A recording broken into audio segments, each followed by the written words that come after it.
seat. Will do. So first tell us, what is Facebook? Facebook is that book with the faces in it, friends. Oh yeah, that thing I've heard about, pokes. Poke. And all the poking and all that good stuff, yeah.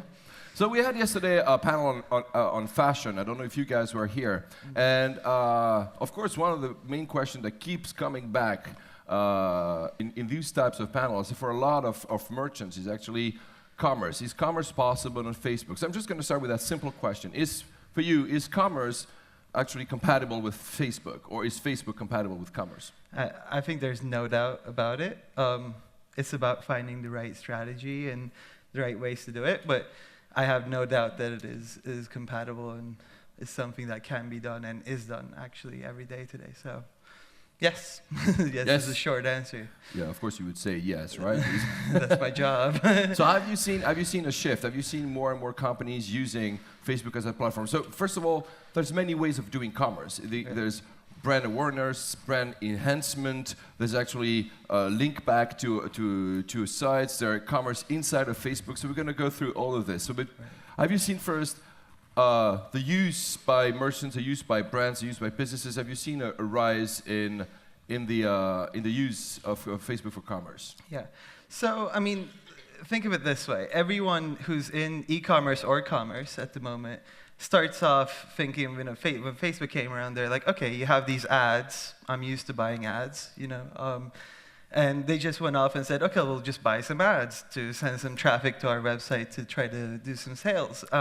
That's the easiest form of doing it, but not necessarily the best at the moment, right? So that's a good starting point, and a lot of people do get returns by doing that.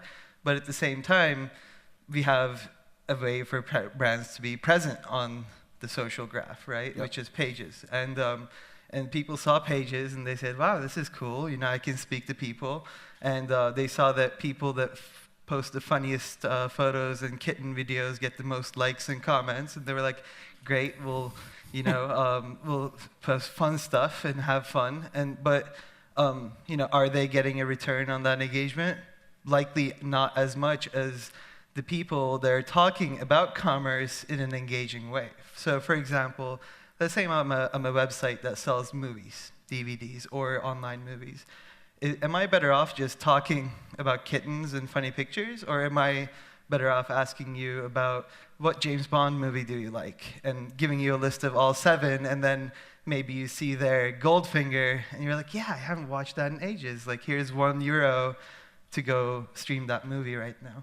So, it is about intelligibly engaging about the products you sell with your audience, and that's the trend we're seeing from the leaders of people who are using Facebook for commerce. So basically what you're saying now is that they are driving back. So they're using Facebook as an engagement platform, as an enhancement platform, but they're still driving back. Then the final sale will happen on their website. The funnel goes from you guys to, at some point, their own website, which whether it's an e-commerce portal or not. But people are doing that. People are also doing stuff on Facebook. We've seen exclusive screenings of stuff on Facebook, people building on top of the actual platform. I think it doesn't matter all that much where the transaction takes place, but it is about driving the discussion about the transaction and the purchase and the whatever you're trying to sell, right? At the end of the day. And then the third thing is, we just talked about paid. It's a simple way to do it. Second, we talked about engagement, about what you're trying to sell. And then the third thing is using the Facebook platform, as we call it, and integrating that into whatever you're doing, right? Whether you're selling on Facebook or off Facebook. So, when I go to, for example, I think the CEO of List.com is here today. Yep. And, when I go to List.com and I say connect with Facebook, log in with Facebook, and I see that 30 of my friends have already connected, that gives me an inherent way of trust into that system, just to see that, hey, my friends are using this. Or if I go to their page and see a good comment about someone who had a good purchase experience with them, I can easily say, okay, they're good to buy something from, right? So that's the integration piece that we talk about. And we've seen not only theoretical returns, but also hardcore returns from this, like just instead of making people fill out an entire form with your name, your last name, your date of birth. No one likes doing that. Click on a button, give the necessary permissions, and you're good to go. You know, and you've seen people do a simple integration like that takes 2 hours of your developer's time and get a 90% increase on conversions from the landing page, for example. So that's the integration piece. But would you call that F-commerce? Because a lot of people, I mean, there's commerce. Would you call that F-commerce, which is basically Facebook commerce? Yeah, I'm not a big fan of the word F-commerce. I think it's social commerce, and it's using Facebook's tools to power your commerce engine. I much rather talk about social commerce in 3 pieces. One is personalization. So when I walk into your e-store, what products do I see? Are they based on, if I'm a Manchester United fan, why are you showing me a Manchester City jersey or Mario Balotelli, right? So I'm not interested in that. Or if I listen to hip hop, don't show me Justin Bieber. So that's personalization. The second is influencing through friends, which is what we just talked about with lists. And then the third is actually driving your marketing using that. So let's say you go on fab.com and you fave a product, right? And that says, hey, Paul just faved this really cool clock for his desk. And using that as a marketing piece to say to your friends, hey, Paul just liked this. Is this something you're interested in? Because people trust the recommendations of their friends. So that's trust. You mentioned twice the word trust. Trust is first trusting their friends, and the second one, it was, I mean, trusting their friends for the taste, and trusting their friends because if they go on a website, meaning, if I have like 30 friends on that website, it must be secure, I can trust the website, and I can do a transaction with it. But maybe the limitation in this, that's where you mentioned taste, is Facebook is known for its social graph. So I have a pretty good idea of how people are actually moving around me, who are they, and that. But do they define me? This is a big question people talk about, what's the difference between a social graph and an interest or taste graph. Is Facebook able to give brands a bit of the taste of the user, not only the social graph, so who are the friends are, but also what does he like? Yeah, I think so. I think clearly the example of the Manchester United versus Manchester City, right? So I mean, every day, for example, I'm a Spotify user. I don't know if any of you guys have used it. I am. I'm not sure if it's available in Poland, but I know similar services are becoming available. Easily by me integrating my Spotify with my Facebook account, you can know what kind of music I like. You can know already, I like my football team, so you can know that. So the likes are very much there. And then it comes down to, I do agree, so I have 1,000 and something friends. Not all of them am I interested in the opinions and taste of, right? Not all of them match my taste. So that's up to you to actually take the data and harness it in a way that is, good for that user. But, you're starting with a very high quality set is the most important piece, because you're starting off with the most relevant people in someone's lives. And then, then you can bring in celebrities, then you can bring in, more popular people, trendsetters, etc. That comes in after. So that would be the influence part, like having either influential people or even influential brands or magazines, for instance, that would actually drive also some traffic to e-commerce merchants. You introduced very recently, to being all over the news, Facebook gifts. I mean, you revamped the way it does Facebook gifts. So now when you get those lists, who's on Facebook? Pretty much everyone, I guess. When you get the list about the birthdays, you say, oh, today is your birthday, and I get like a notification on Facebook. It used to be that I could just write on your wall. And before that, there were some icons I could send you. Now there's Facebook Gift. Can you tell us a bit more about Facebook Gifts? Yes, sure. So Facebook Gifts is a product that we're testing in the United States. And it's as simple as kind of making suggestions on gifts that you can give, real life gifts that you can give to a friend who's, whether it's for their birthday or it's for their engagement or if it's they get a puppy or had a baby, depending on different life events, to give them gifts. So it's just something we're saying happy birthday is one of the most common actions that happens every day on Facebook. This is about taking that social action to the next level. You know, maybe if it's my mom's birthday, I might want to send her flowers, but necessarily not maybe as much as I like you and I've met you, maybe I'm not going to send you flowers for your birthday. Well, you know, I don't know. but this is definitely something we're testing, and this comes from another team that we actually incorporated into Facebook. Yeah. There used to be a team called Karma. Exactly. They used to have an app. Yeah. You know, great product so far. We'll see what the results are, and But hopefully. there's a risk involved for you, at least in the current implementation, is that Facebook, I mean, these products, these flowers, for instance, you buy, you're not delivering them. You're not you're partnering with a provider that will actually do that for you. Okay. Yeah. So the risk is that the experience of Facebook is one thing, the experience of that merchant is another thing. And the reason I mentioned that is the other day, a friend of mine, Jeremiah Wang, actually bought flowers for his wife using this tool in the US. And the experience was so-so, but certainly not because of Facebook, but because of the merchant itself that failed to actually on its promise. Yeah. So is it something that is, I guess it kind of, I won't call it beta, but it's something you just started. It's totally beta. Yeah. It's definitely beta, and I think, again, like whoever here manages merchants knows that like merchant management is a key part of e-commerce when they're providing whatever service you're selling, whatever business you're in. So absolutely, it's in beta, and this is why we want to test in one market with a good set of partners and then see the results, because if you just open it up, then there's a lot of what you're telling us here is that you're going to test it in the US, and depending on the results you're getting, you're going to fine-tune it, and maybe then you're going to open it in Europe and CE here. Yeah, I mean, absolutely, but it all, we need to see, for example, like we need to learn about like, do people like giving gifts? What kind of gifts work versus which ones don't? Because you're learning commerce, basically. Yeah, exactly. We're learning e-commerce. So maybe as much as I could teach people in this room, I probably have a lot to learn from this room as well. But yes, that's absolutely it. But it's also a huge.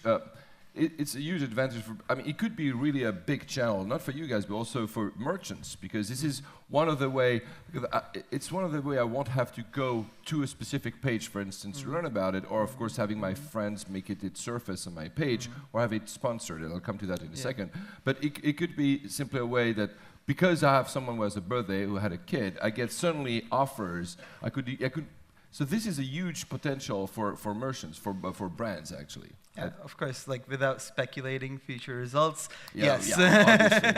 yeah, I mean, we're, I'm personally very excited for us to be doing it. I think the team using it is very talented, so we'll see what the results are, and, hopefully, it'll be another channel for everyone, like you said. So talking about this, mobile, how do you think I mean, I've seen more and more of these sponsored, you call that sponsored pages or something? Yeah, exactly. How does that work for you guys? Well, great. So listen in. We'll have our quarterly call soon enough, where we'll probably mention some of this.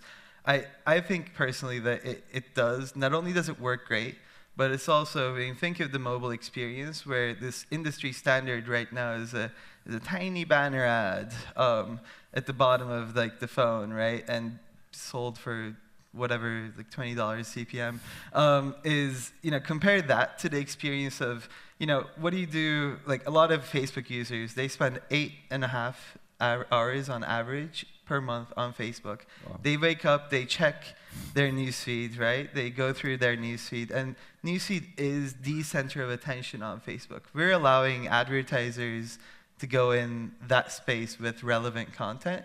When you're scrolling through your newsfeed, you can see a full-page sponsored post. If you have the right, if you're a fan of the thing, or you have a friend that's a fan, or if there's a good chance that you're going to like it, we figure that out, and we show that to you. So we think this is incredibly powerful. It's at the center of people's daily experience. I mean, so it's working out well for, at TechCrunch recently, the Disrupt event. Yep. One of the political advertisers talked about the kind of CTRs they got, and the results that they got, the engagement that they got from using the mobile advertising.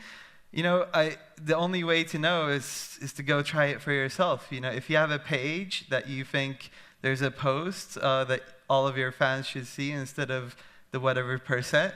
Go put in $100 and see the results. I assure you that you're going to be impressed by the performance of anything that you put into newsfeed, whether it's on desktop or in mobile. And like the results are there. It's just you have to test it for your company and see it for yourself. You know. In the markets you cover, so see, is mobile actually prevalent? Are these tools prevalent? Are people actually already using sponsored posts or not?